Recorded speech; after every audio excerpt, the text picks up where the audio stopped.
Good day, everyone. Hope things are going well and that you're moving closer and closer to your goal, to your goals in general.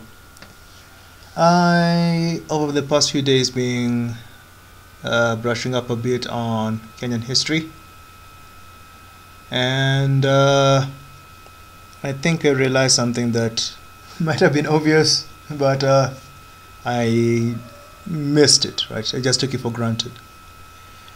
And so I thought that I could just start over time, go through various political fictions that are prevalent in East African thinking.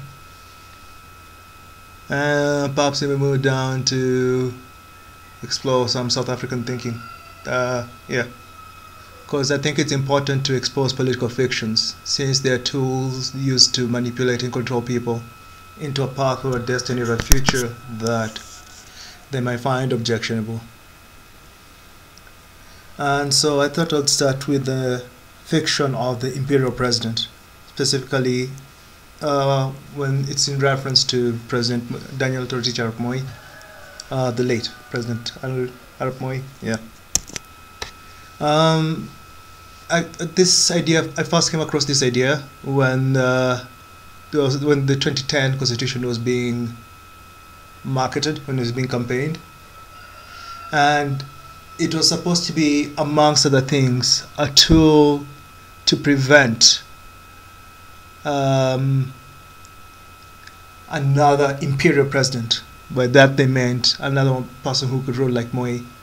And I also heard in the news, in several news reports of politicians using it as a means to attack President Uhuru.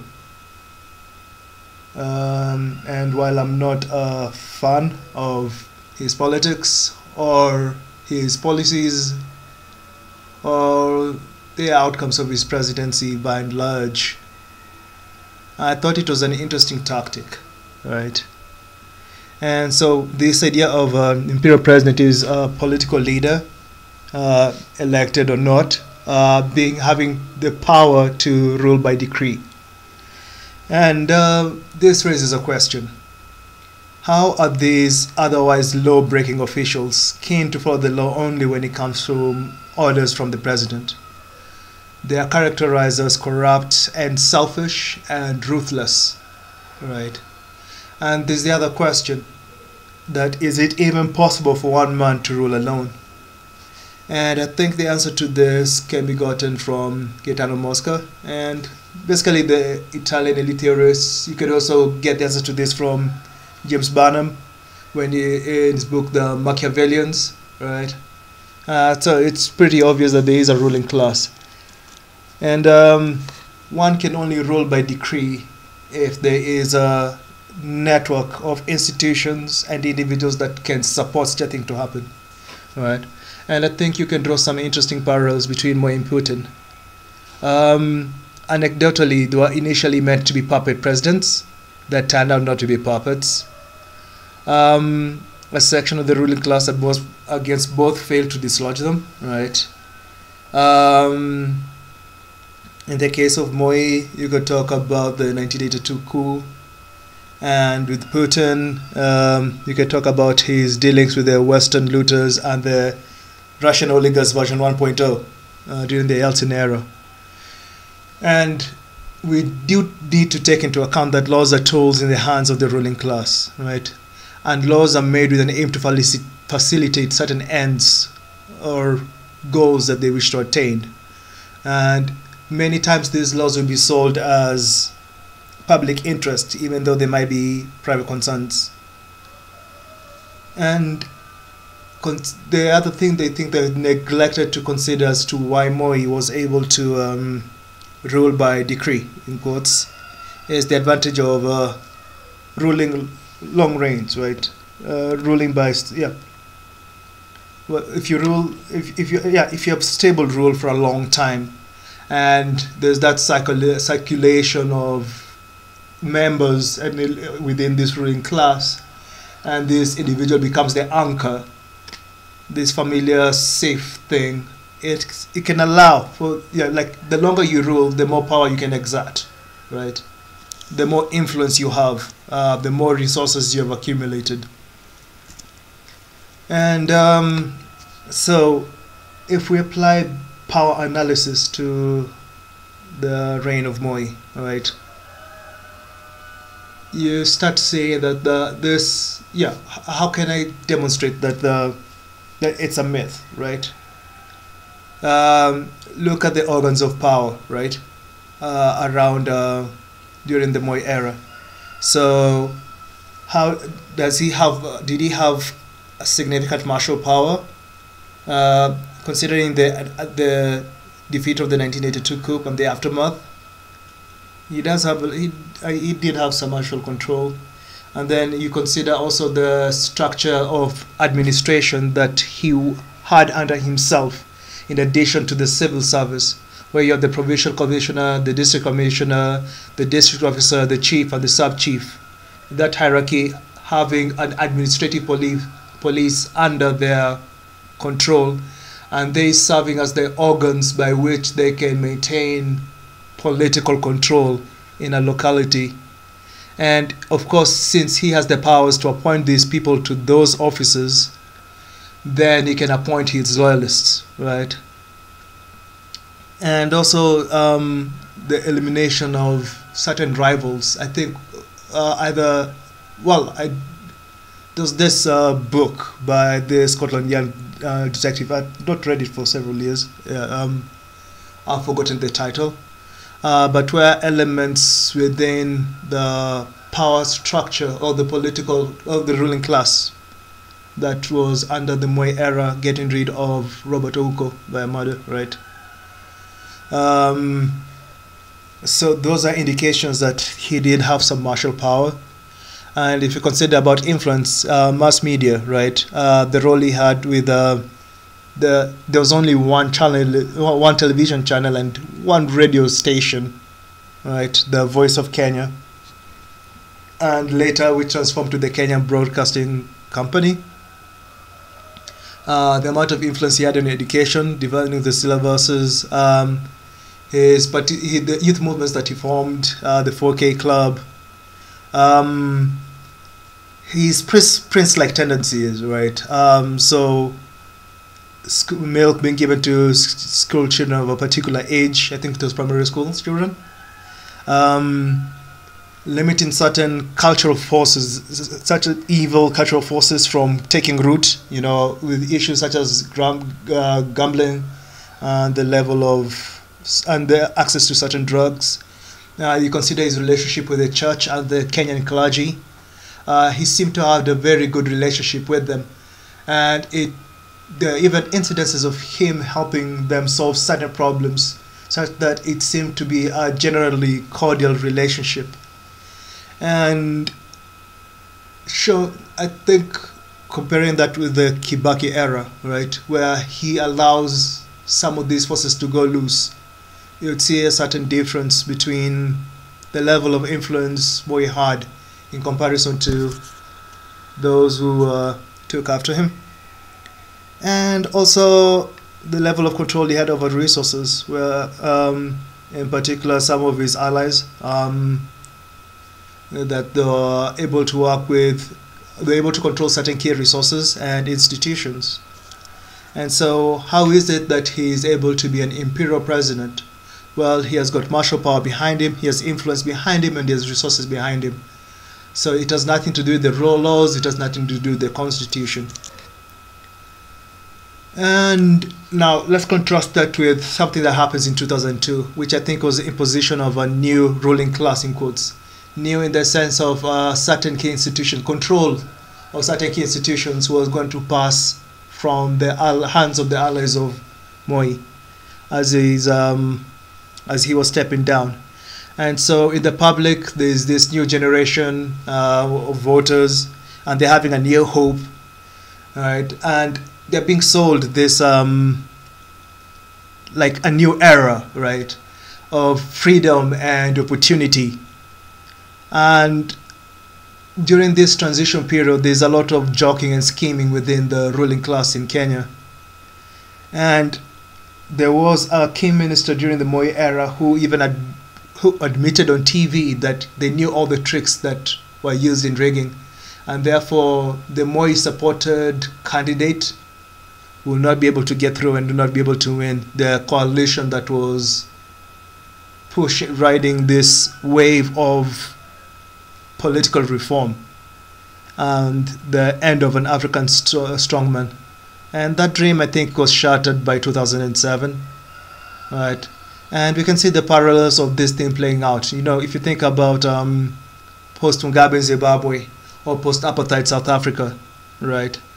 And we can make similar predictions about post-Museveni's Uganda and post-Kagame's Rwanda. I don't think there'll be a significant difference, right? It will just be ruling class, joking, scheming, and these people will be used as scapegoats, right?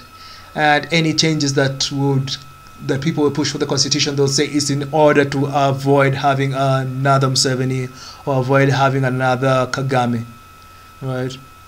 But I think it's far more important to know the ruling class and the factions that jostle within it, because that will give you the true picture of the political environment that you're living in. And in Kenya, the 2022 elections are approaching, right? And this, I think I can use as further evidence that this whole idea of Moi was an imperial president was just a fiction, a political fiction. I've come to the conclusion that the 2010 constitution is a mistake, or was a mistake. It's something I should get into some other time. Then there's the Building Bridges Initiative. Terrible spelling here. Initiative.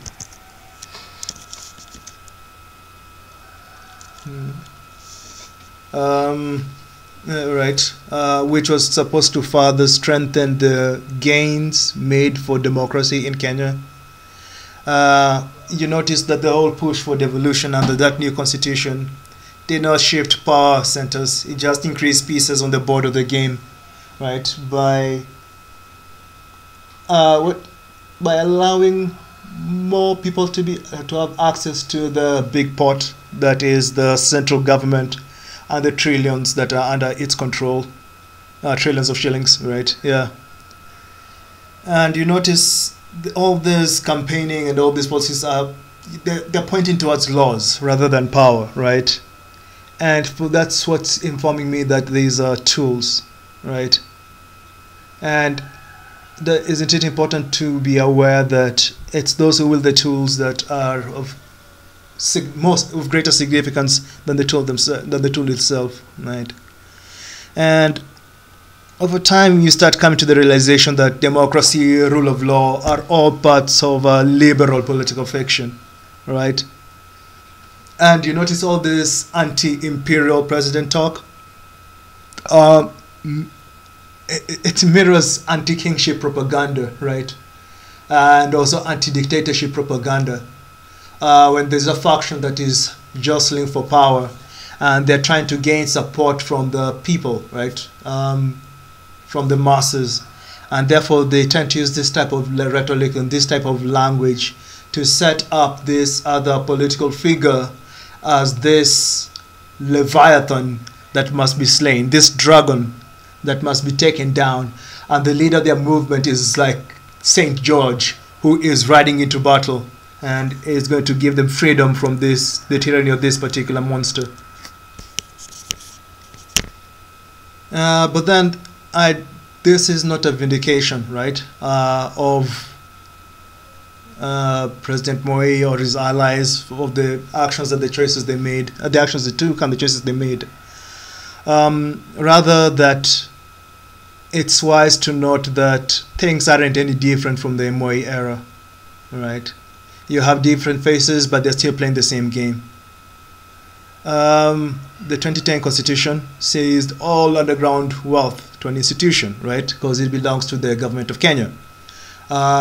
Even though it be phrased as it belongs to the people of Kenya, it is national wealth.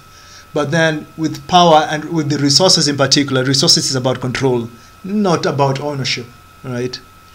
And you find that they keep on growing this bureaucracy, and bureaucracy is a haven for managerial elites, right? Yeah, shout out to James Barnum, right? And so you have got this trillion shilling hunting ground, right? And how is this? How do you capture this prey, right? Like how do you grow this prey that is to be hunted? Isn't that done by inflation, tax, and fiat currency, right? And what are the implications of this line of thinking, right? If there is no imperial president and there never was an imperial president, all there was power and the exercise of power, shouldn't that push you towards looking for autonomy, right, rather than dependence? And doesn't that push you to work towards uplift rather than comfort, right? Shouldn't that push you to resist propaganda and centralization of power within these huge bureaucracies? Shouldn't you start longing for control of your natural resources, right? And to reserve for yourself and your loved ones and your people a level of martial independence, right? And doesn't every community need some level of judicial defense from government propaganda, right? Examine the rhetoric against Magufuli in Tanzania prior to his passing, right? See the rhetorical attacks against Kagame in Rwanda. See the same in Museveni in Uganda. Follow the patterns in South Sudan and in Kenya. The same game is being played. And it does help to start looking for ways to see the chessboard for what it is, right? And if you do not have parallel institutions, a means by which you can resist coercion from these forces, you will be at a disadvantage. You should not forget the lessons from the Malian dialogue, right? You will get nothing from a position of weakness, right? What was that line? The weak suffer what they must.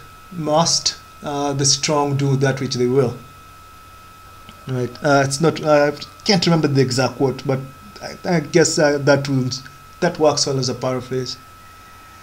So I hope you had a good day, and I hope this will be helpful to you in some way.